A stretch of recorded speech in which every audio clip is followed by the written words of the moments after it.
Selling lies and buying time, killing people next in line. Lower classes, social slime, they don't matter. Genocide, sick from water, sick from air. Making money, they don't care. Caesar shit, force of air. Fuck them back, it's only for they war.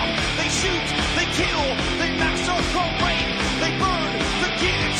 No one makes countries lie to your face, fight and die. Cause God will give.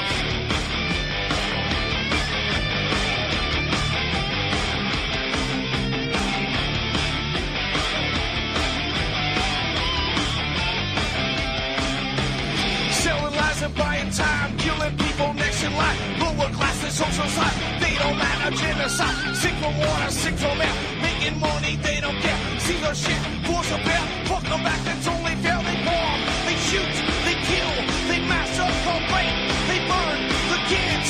No one makes countries lie to your face, fight and die. Cause God forgives. Yeah. Coming back around again.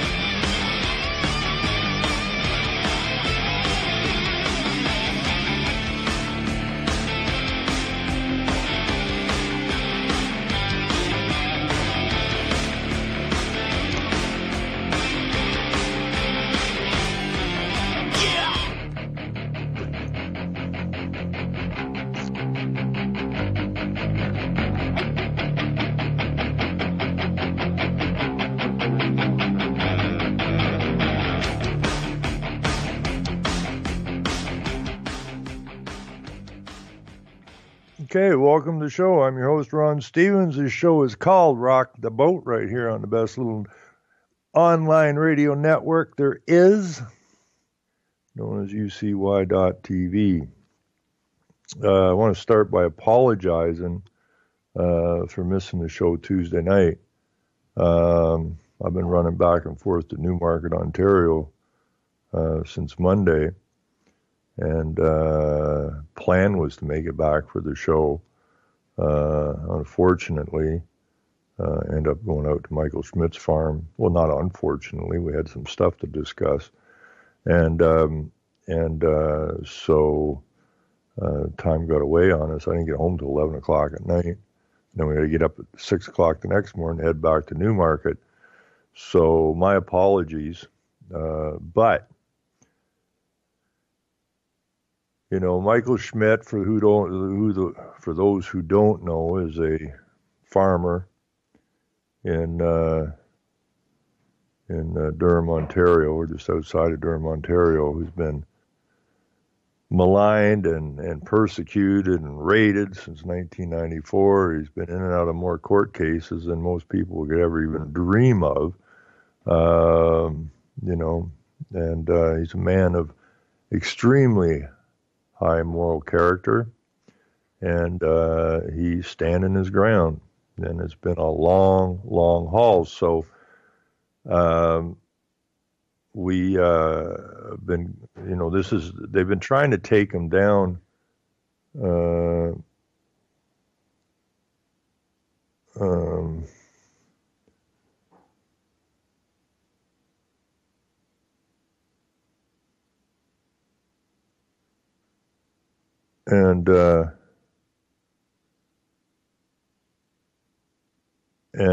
So they couldn't take him down with the police. They couldn't take him down with the armed police. They couldn't take him down with the raids. They couldn't take it down by stealing his equipment. They couldn't take him down.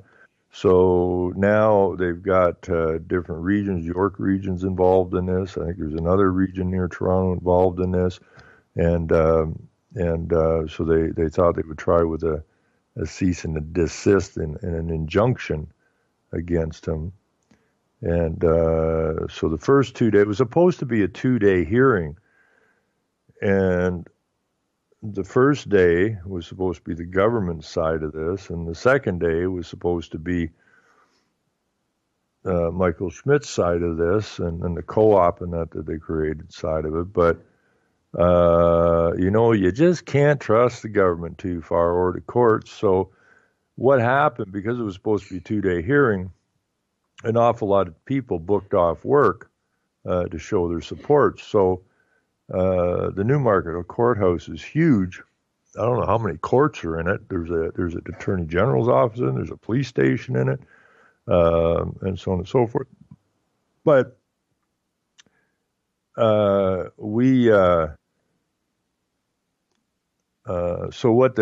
these people, the courtroom, which is a huge courtroom, was to capacity, and they booked this particular hearing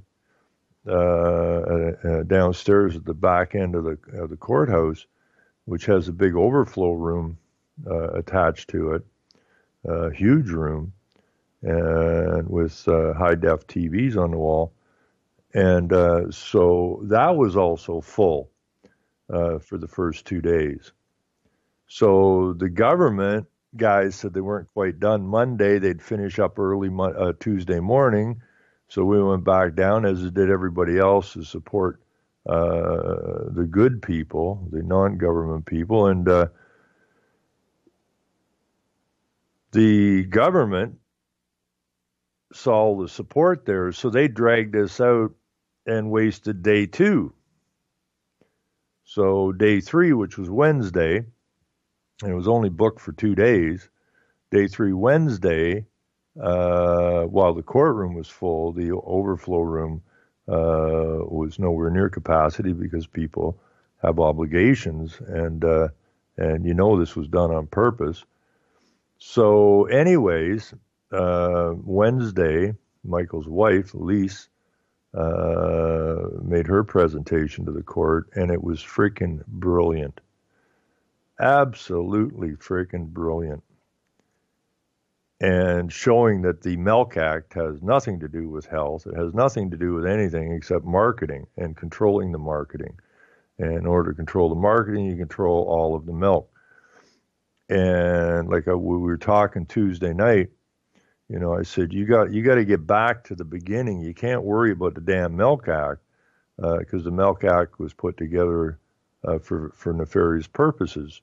So we got to get back before the Milk Act and bring it forward to show why the Milk Act was put in place.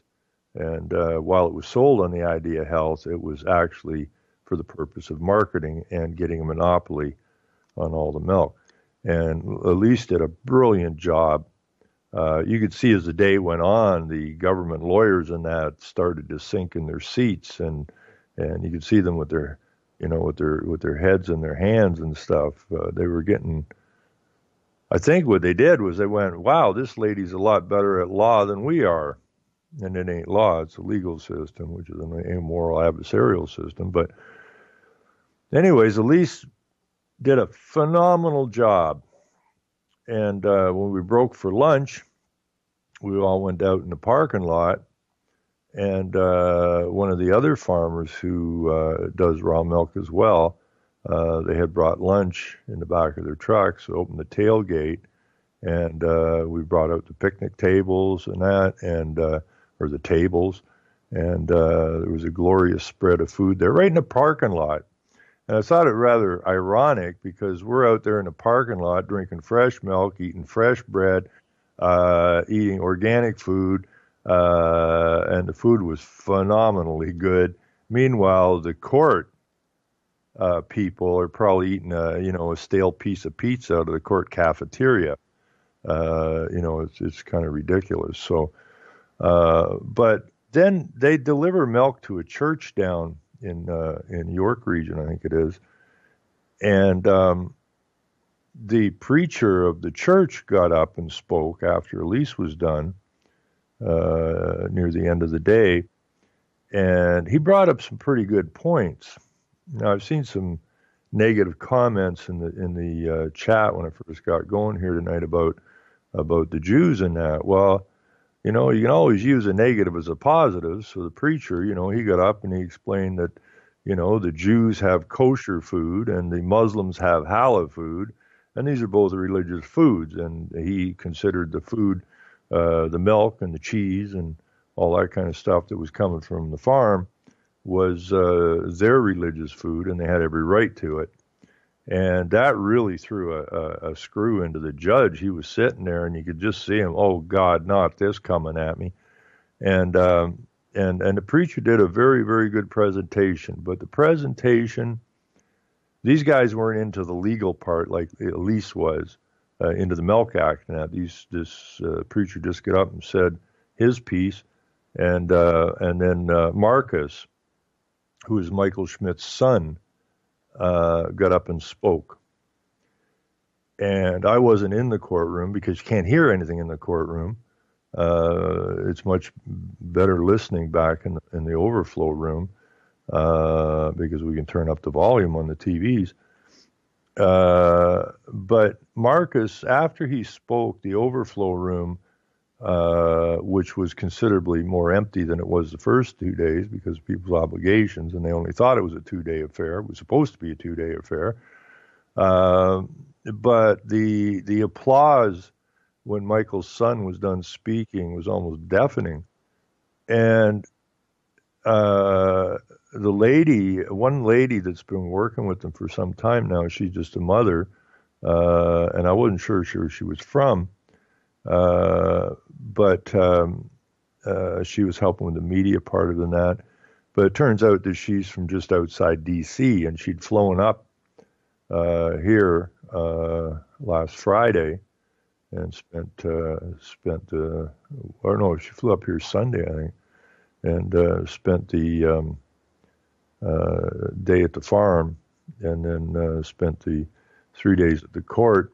And unfortunately, she has to go back home, so she's flying out of here Friday, I guess, to go back wherever she lives near D.C.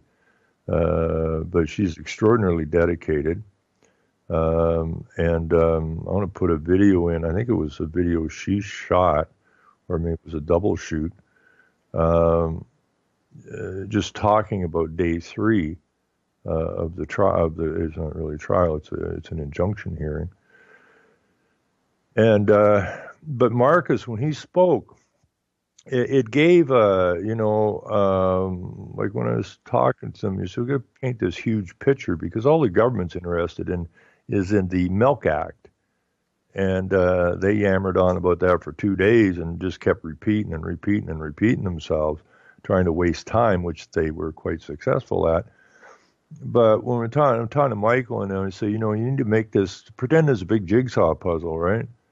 Okay, so you need to paint a complete picture of this. You don't want to you got to deal with the Milk Act, but once you get that out of your way, then you got to paint a very large picture. And that means you got to go back before the Milk Act, which was back in 38, and bring it forward.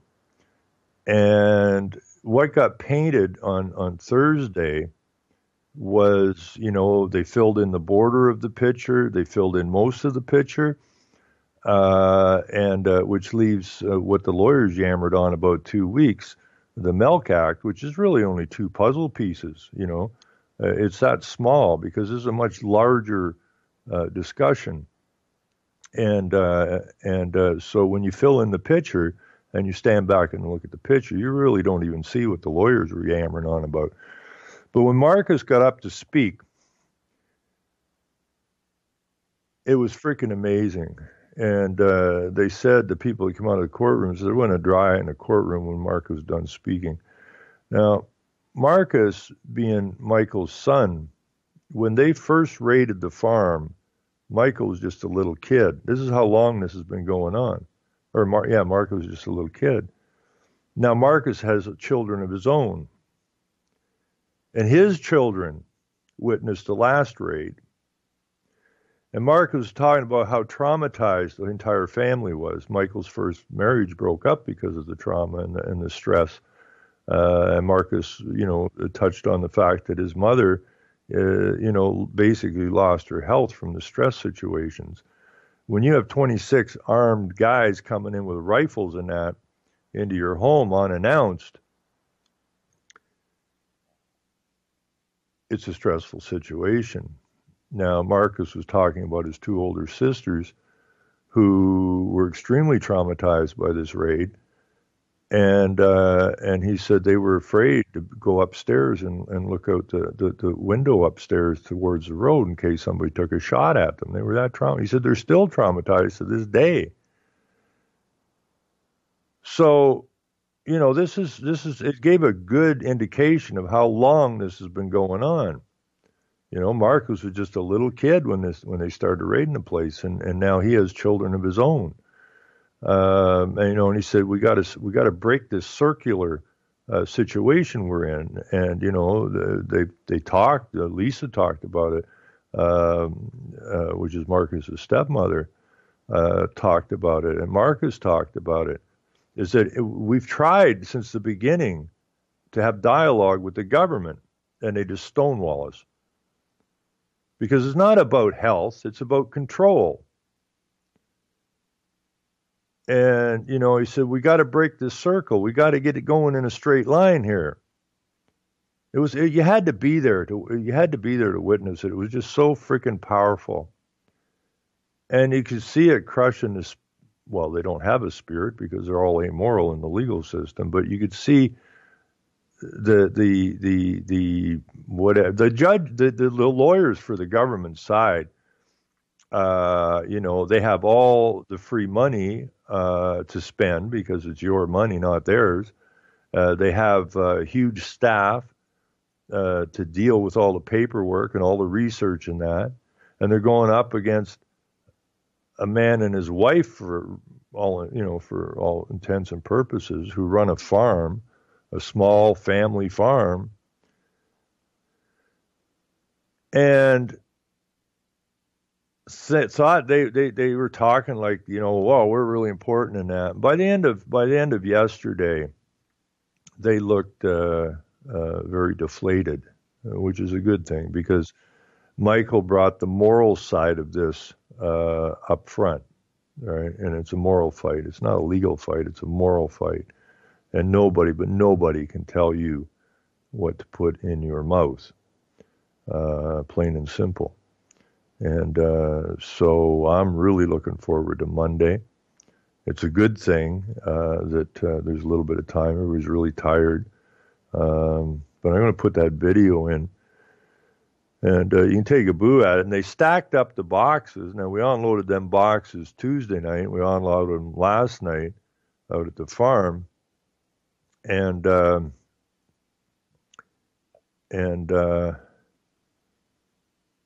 they stacked them up out in front of the courthouse when Wednesday was over.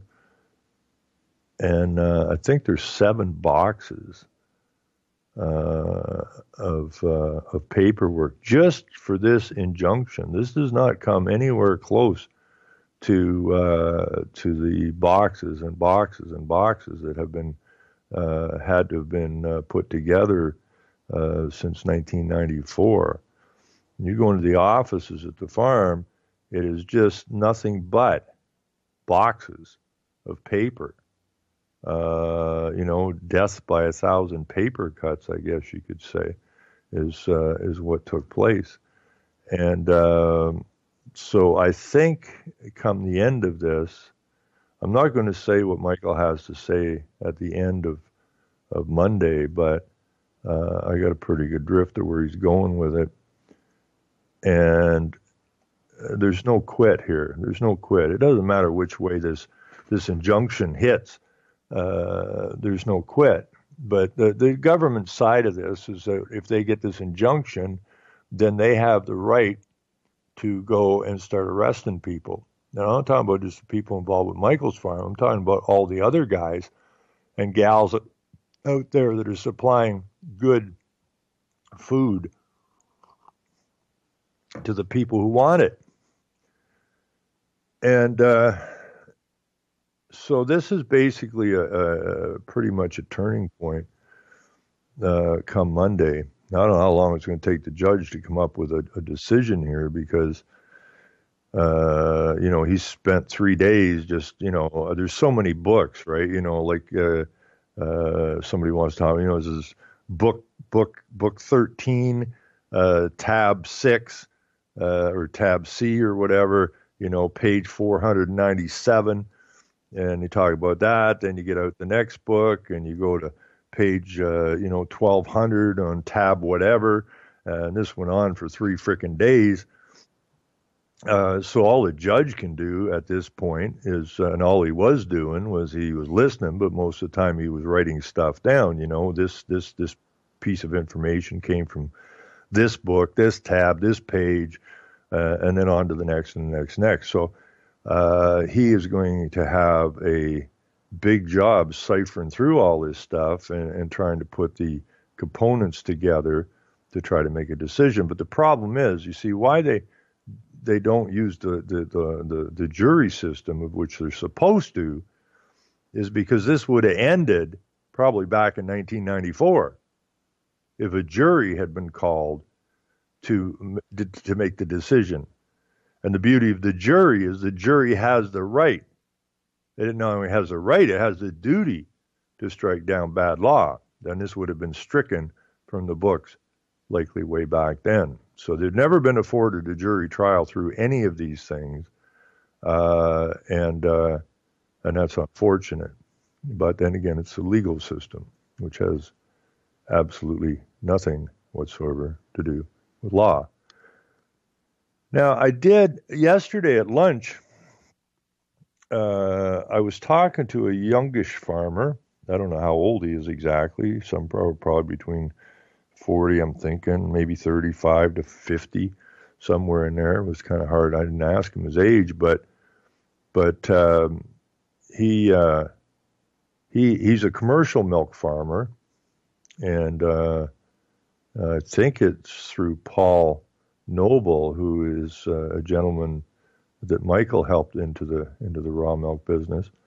And Paul Noble has always been a dedicated farmer. And this last farm he bought, it took him 14 years to cleanse the land of the herbicides, the pesticides, the poison, in order to get it back into a condition that you could actually grow food on, like real food. Very dedicated people they are. And so this young milk farmer, I call him a young milk farmer because pretty much anybody's younger than me. And he was explaining to me, he's a commercial milk farmer. He's not sure what the hell he's going to do. He's $1 million in the hole because when you buy the quota from the marketing board under the Milk Act, that quota, I don't know, was running about 30,000 a cow or something or more to give you the right to sell milk to the marketing board. Because the marketing board says you can't sell it to anybody else, or the Milk Act says you can't sell it to anybody but them. So he did an experiment. I think it was after talking to Paul Noble, and that he took one of his commercial cows and he put it out in the field where it ate grass, because that's what cows eat. And so he left it out there for about 2 months, try to let it cleanse its system out in that. And it won't be clean, but it'll be cleaner. And the feed's right. So after about 2 months of that, he milked that cow that he'd released from the milk barn and milked the cow from the milk barn. And he was absolutely astounded at the difference he saw just looking at the two jars. Absolutely freaked out about it. You know, the milk from the grass-fed cow was the cream that rises to the top was extremely thick, thick both in the distance from the lid down and the thickness of the cream. You notice the milk had a slight yellowish color to it. The other milk from the commercial milk, now you got to understand the commercial cows are punched full of vaccines and drugs to help them produce more milk, and full of antibiotics because the food they eat is not cow food. Okay, they're being fed corn and soy. These are all unnatural foods to a cow. And the cows don't live very damn long. They're just production things. And then he put the two jugs of milk in the fridge for about a week or two. And that's when he really almost got sick. The grass-fed cow milk looked perfect. The other milk was a disaster. So that's why I tell Mike, you got to go back before the Milk Act. And the Milk Act was brought in supposedly to save us from raw milk because it could make you sick. but the milk that was making the people sick. And now this is a sick part about government. This is a really sick part about government is the problem reaction solution nonsense. They knew those swill barns were dangerous. And these were the barns in the cities beside the breweries or the distilleries, and the waste grains and that were used in the distillery process. In other words, all the garbage that was left over from the distillery process, they had to dispose of it.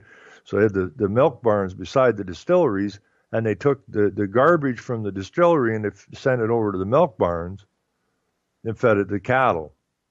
And when that young farmer described the milk that was coming out of his commercial cows, it sounds exactly like the milk that was coming out of the swill barns. He said the milk was white, but the cream on the top, the layer was extremely thin and no real consistency to it. It was like a little bit lighter, watery substance on the top, not like the grass-fed cow that he was doing the experiment with. And this is exactly the description of the milk that was coming out of the swill barns. That milk was so bad, those cattle were so ill that they were actually putting chalk in the milk to make it look like milk. So the government knew this was going on, but instead of saying, no, you can't be doing that, you're going to make people sick, they allowed the people to get sick and die from this thing that ain't even milk,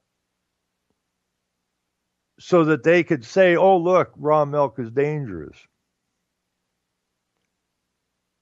And that's where the Milk Act come from. And it was to get control of all of the milk and the marketing situation and so on and so forth. So like this young farmer says, he said, holy crap, I'm $1 million in a hole. Now they're talking about doing away with the quota. Well, a lot of these guys that signed on to the milk marketing or onto the Milk Act did so. It was a financial deal. Well, they're told they can't sell it any other way, but it's a financial deal. So you buy in early, and I think when they first started, they gave free quota out. So now that quota rises in price. It's a commodity. It's like a stock, and it rises in price because they only have so much quota. So the farmers, they're looking down the road. They don't really give a damn about the animals. They don't really give a damn about the quality of the milk, but they'll be able to sell the quota down the road for a hell of a profit.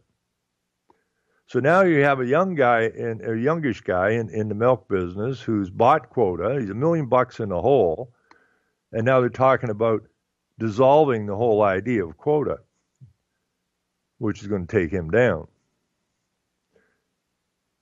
I don't want to say the government's not on the up and up, but I'll leave that to other people. The other amazing thing that I saw at the court, last time I was in that courthouse was in 2010, when Michael Schmidt was up on 19 charges, and the justice there acquitted Michael on all 19 charges. Of course, then the government, who doesn't want competition, they don't like that, immediately appealed. Now, I thought they appealed all 19 charges because what I saw was that he was found guilty on 13 charges. So I thought they appealed the 19 charges and found him guilty on 13. It wasn't until, I think, Monday when I was reading one of the factums on the way down to the courthouse that I see that the charge of distribution without a license was not appealed. And this is what they've been chasing Michael around for a long time now, is that it's illegal to distribute milk products unless you are a member of the marketing board and the Milk Act and all that kind of stuff, which he isn't. So they've been saying that forever. We're not part of your system, therefore we're not obliged to follow your system. And I found it quite a shock that to see that when they appealed, they didn't appeal that thing about distribution, which they've been saying ever since. That, and the last raid they had on his farm in fall of 2015, I guess, was it was about distribution, even though they never appealed the distribution charge that Michael had been acquitted on. So, if this injunction doesn't go through, there's going to be a hell of a pile of lawsuits. So I'm sure the government is going to, because they're going to show before Monday night's over, with Michael speaking, that the first raid on their farm should have never took place. And all of this damage should have never taken place. And Michael shouldn't have had to sell off 400 of his 500 acres to buy high-priced lawyers way back then in order to defend himself. So I'm sure right now, between now and Monday, all of these government agencies and lawyers and judges and judicial system are going to be just freaking out. What are we going to do? Well, you should do what what law says is you can't harm someone, and these people have been harmed beyond any acceptable level by anybody under any situation since 1994. And the whole idea of law is if you harm someone, you must undo the harm. So I'm sure the government's going, oh, damn, how are we going to do this? Because if we don't get this injunction through,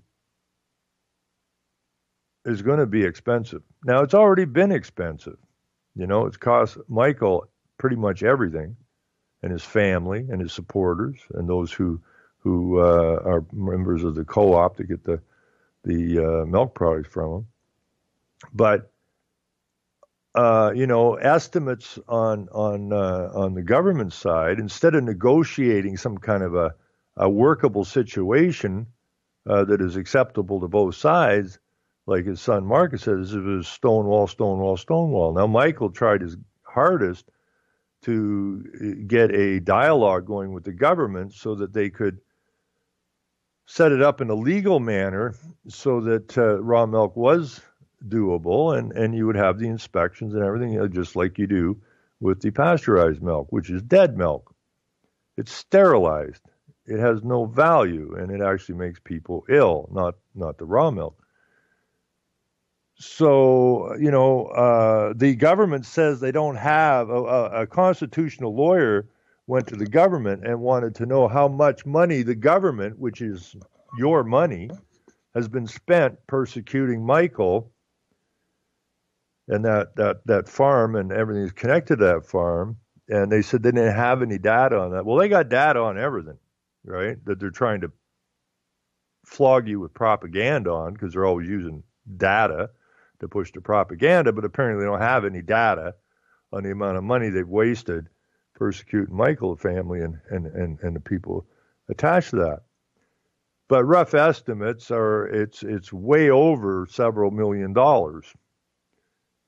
which could have been used in a positive manner to set up a marketing system for raw milk, which they never did. So, and I don't see how they're going to get this injunction through by the end of after Michael puts the rest of the information through on Monday. But his wife at least pretty well nutted him already with her brilliant presentation to the court. But I think what the message of this is that people for way too long have been saying, oh, you can't fight the government, you can't fight City Hall. It's not you can't, it's that you must fight them. Okay? And Michael is an example of a man with extraordinarily strong moral fortitude. And, they're used to being able to knock people down. But they can't knock Michael down. He's too damn strong. He's not bullheaded. He just knows right from wrong, plain and simple, which makes this a moral fight. And he is committed to seeing this through to the end. And he's gonna. And But this is a big lesson for the general public. It really truly is. This weakness that people are so weak. It's really quite sad. They're reactionary, uh, and they get ugly and stuff. But everything works. Like I was saying, I haven't been in that courthouse since 2010. When I went to that courthouse in 2010, you walk in the front door and you're in the court building and you go where you're going, and that's that. So we walked in there Monday morning, and uh, I uh, I was really taken aback because we got this chain kind of walkway thing inside the front door. I was like, what the hell is that? And then I see a walk-through scanner, and I said there's all kinds of cops around there. And I go, I thought I was at the Newmarket Courthouse. I didn't know I was at some fucking airport, excuse my language, some airport in the United States. The hell is this? Well, they didn't much care for that, so they started getting mouthy. So I was going to walk through the walk-through screening thing, and some guy barks at me to get back there, and I go, what's your problem? And he said, no, you got to empty all your pockets into this tray, and then they have a conveyor belt, and that tray goes through another scanner. Then you go through the walk-through scanner, and then you pick up your stuff on the other side. Freaking retarded. And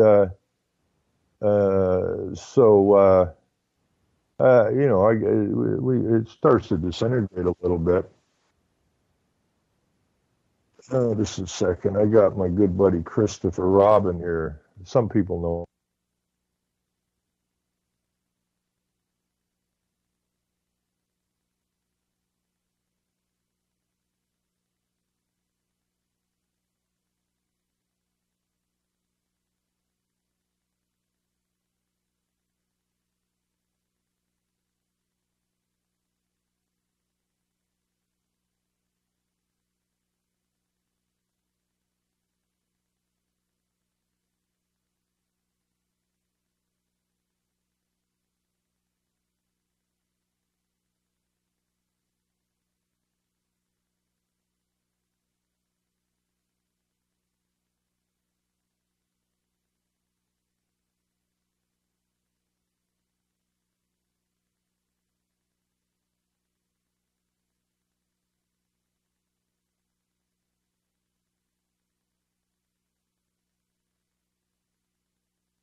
Okay.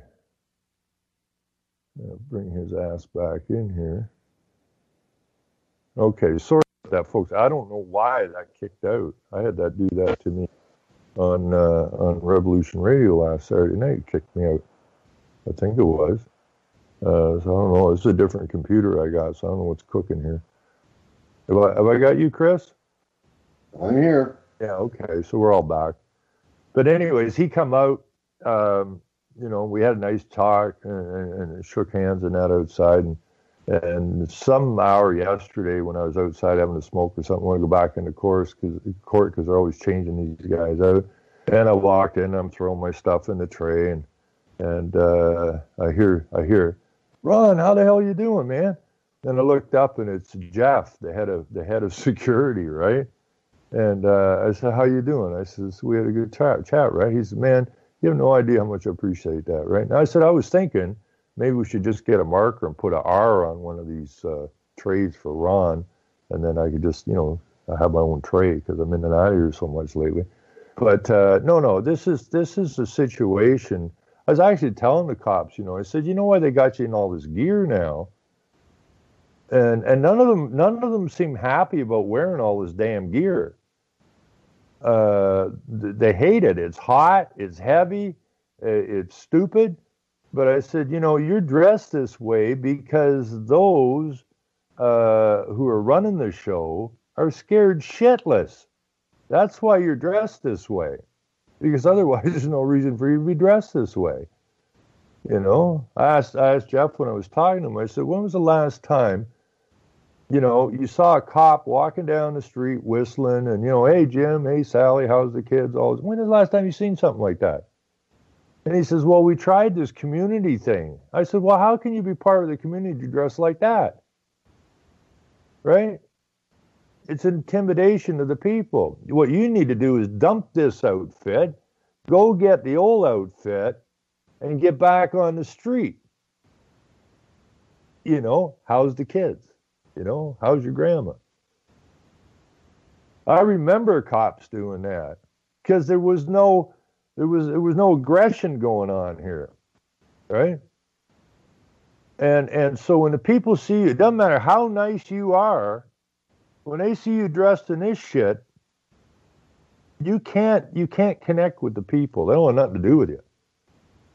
So we had a really nice chat as far as that was with the cops and that.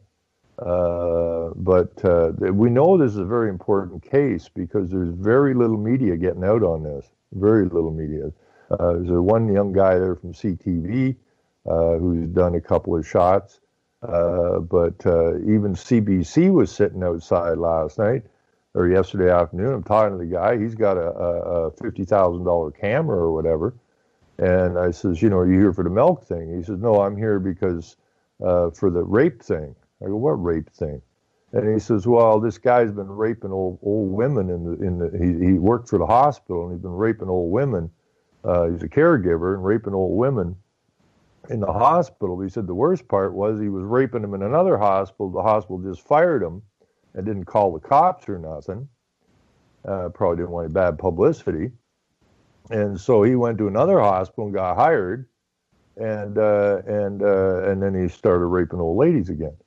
And I said, well, okay, but you're just sitting out here. So if you're around when this is over today, I'd like you to shoot some video. He said, we have to talk to my boss, which is this lady who showed up, and they never shot a frame. Never shot a frame after everybody come out of the courthouse and they were interviewing Michael and his wife and Marcus. Never shot a frame. So I went to the van, and I said, this is going to go again Monday, and you're stationed in Toronto.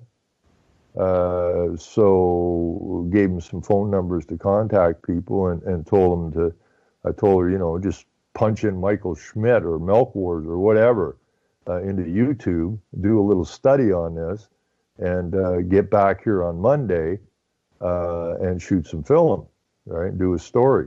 But the media here is really shut down on this one because there's so much riding on it, and the government really doesn't have any legs left. They never had any legs to start with, but they've tried everything in their power, and they've run out of options. They got nothing now. So before we used to get lots of media when they were driving away at Michael, right? Milk will kill you, and this guy's evil because he's giving people raw milk that'll kill you, and that's all gone now. And their stance is getting very, very wobbly. So it's a good time to be alive, man. Anyways, Christopher, I wish you could have got to the courthouse. I wish there's some way you could get to the courthouse on Monday.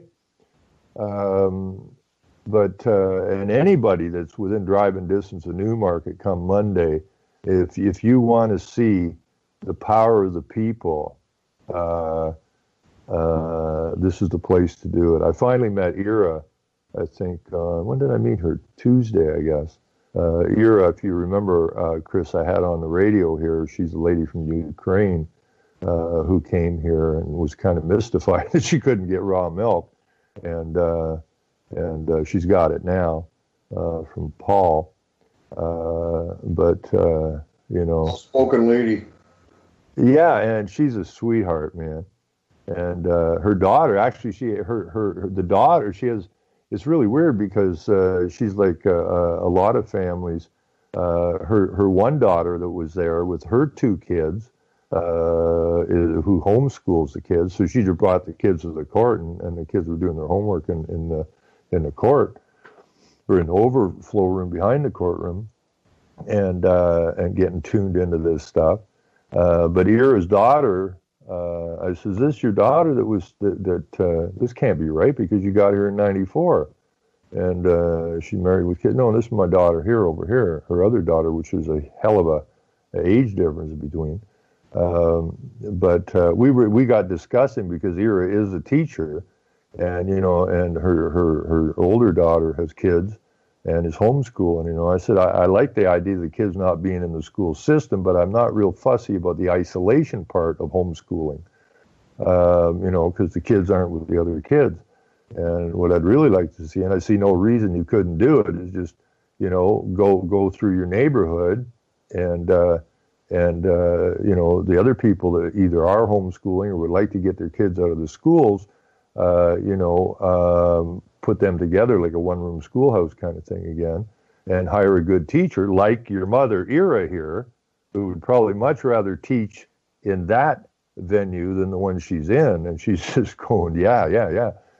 So, if you just expand on the idea of homeschooling and make it a little bit bigger to include the other kids, I think that will change things, just like the people drinking raw milk. It's like bad education and bad food.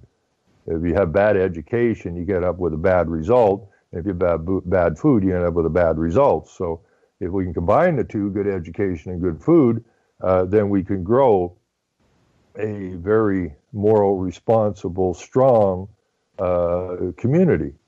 And then we get it back. So, no, I mean, I had so much fun down there. It's nuts. With the cops, was it yesterday or the day before? Maybe yesterday. Sometime I went through their security thing again, which is a pain in the ass because you got to do it every time you walk out, walk in. We do that a lot through the day. And, cop, I was going for the stairs and he said, whoa, up a minute, right? And he come over and we just had the most wonderful discussion. And he's going, why are they doing this, right?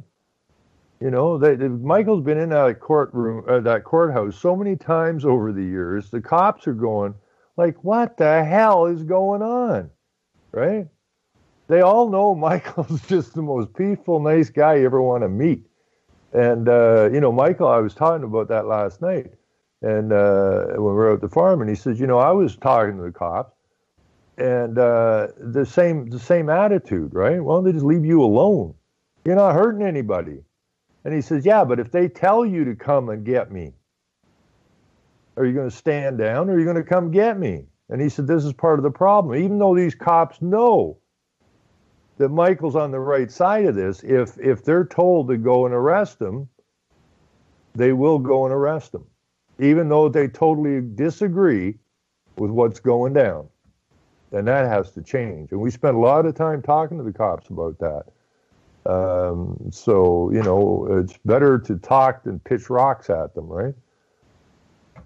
Anyways, I'm all out of breath. Well, it's funny, you're talking about Michael, and Michael's trying to lead by example. Yep. But it doesn't necessarily have to be milk. It's no, milk's milk's really not even the subject, really. It's a subject, but it's not. It could be anything. Well, it's funny today, I'm a contractor by trade. I build things and I repair things. Today we had 14 window unit replacements because they couldn't afford to replace their windows themselves, like tear them out and put new ones in. So they purchased 14 windows units, you know, just the windows themselves, just the glass. Mm-hmm. They all came wrapped in styrofoam all around them to protect them from not breaking, and then wrapped around that was plastic with tape. And we cut all them out as we were installing them. And we get home, anyway, at the end of the day, we get home, they're done, and all the stuff's in my trailer, right? Yeah. We got to take a dump run tomorrow, go to the garbage dump, because when you take out stuff, you got to throw, they won't recycle them, you got to take them to the garbage dump. So I said to Tyler, I said, well, before we do that, I said, tonight, I'm going to break up all that styrofoam, I'm going to take all that plastic, and I'm going to recycle it. And he went, Dad, you're crazy. I said, you're crazy, man. He said, he said, there's no weight to it. We'll just take it to the dump, throw it in the dump. And I said, well, you know, it's lead by example. You do that, where does that stuff go? If you recycle it, if they actually recycle it, I hope they do. They recycle so freaking little, it's nuts. Yeah, well, but anyways, I'm trying to lead by example. I said, I don't care about the other contractors. I only got so much room in my garage, but I broke up all the styrofoam, I got a big barrel, put as much in it as I could, threw the rest beside it, took all the plastic, wrapped it up, got 2 great big bins full of plastic, and that's just one job. You imagine how many people are doing that and just throwing it in the dump? You know? Well, the other part is and should we be using styrofoam and plastic? Why don't we just use hemp? It's funny you mention that, because I sent the video, or one of the videos from end of day 3, and out to Barry, I forgot his last name, Barry Prince, out in I think it's Terrace, BC. He's been on the show. I've been on his show a couple of times. Yeah. And I sent the video, and he called me, right, when he watched the video, and man, and he says, this is it, man. This is what we got to be doing. And but when you brought up hemp, he says he plays hockey all winter, and some of the guys he plays with are firemen, right? So it'll be mid-age league or whatever, you know. And they were talking about hempcrete being a phenomenal product, right? That doesn't mold, doesn't burn, and so on and so forth. And they were discussing the way they build here. And you know, I told Barry, I says, new houses are just removing you from the better air and putting you into a box of enclosed poison air. And you know, we have to start building differently too. These houses that they build today, I wouldn't want to live in one. They're just, no air, gaseous, all the off gas coming off all of this crap that they build with today. I mean, you want a healthy house, go find an old house that is actually drafty and, made out of all natural materials. People in the old days didn't get sick. They just didn't get sick. And if they did get sick, they got better real quick. Now, everywhere you go, your food is poisoned, the water is poisoned, your house is poisoned, and then they fill you full of poison pharmaceuticals. How are you going to survive with that shit, right? Well, we got to get back. I mean, they took hemp away from us, and hemp is just a phenomenal plant. About 70,000 uses for it, I think. Yeah, there's no shortage of uses for hemp, and it grows fast, and it grows naturally, and so on and so forth. So, but that's a natural product, which they don't want you to get your hands on. They don't want you to get anywhere near anything that is healthy. You know, they want you sick. So, you know, the healthcare, everything's upside down. The healthcare system is a sick system. There's no money in healthy people, right? And it's all about cash. And the more sick people they got, the more cash they want to make. God, I live in a natural environment here. I'm right in town, but we're all surrounded by trees. You can't even see the street from here. And I see a bunny coming down the sidewalk. And we had a deer come through the yard the other day, and we're right in town. You know, it's good. I don't see much from here. It's pretty cool. But what I would like to say, we're just about out of time. If anybody listening has the ability to get to the Newmarket Courthouse Monday morning, please come, because it's not that you're going to be sitting you're going to actually enjoy it, because you don't have to sit in the courtroom. Sitting in a courtroom sucks because you can't talk, and they got the volumes turned down so low you can't hear. You're straining all the time to hear. Have this humongous overflow room with windows and everything, and big screen TVs, and you can wander around, you shoot the shit. You know, you want to color something, do it. I mean, the kids are there, and they're doing their homework, and they're coloring and playing and whatnot. And the people there are phenomenal. And it's so nice to see some young people there. You know, a lot of the people are, you know, upper middle to older, but they're really getting it together. A lot of those people always thought it was just about milk. They're way past that now, and that's just the learning curve. Now they see that they actually do have power, and they know that this is not strictly about milk. This is the subject we're dealing with, but it's a whole lot bigger and deeper than just milk. So thanks, everybody, for tuning in. Thanks for Chris for calling in. Again, if you can possibly make it to Newmarket Monday morning, selling lies and buying time, killing people next in line, lower classes, social slime, they don't matter, genocide, sick from water, sick from air, making money, they don't get, Caesar shit, force them out, fuck them back, it's only for they bomb, they shoot, they kill, they massacre, rape, they burn the kids, no one makes countries lie to your face, fight, and die, cause God forgives.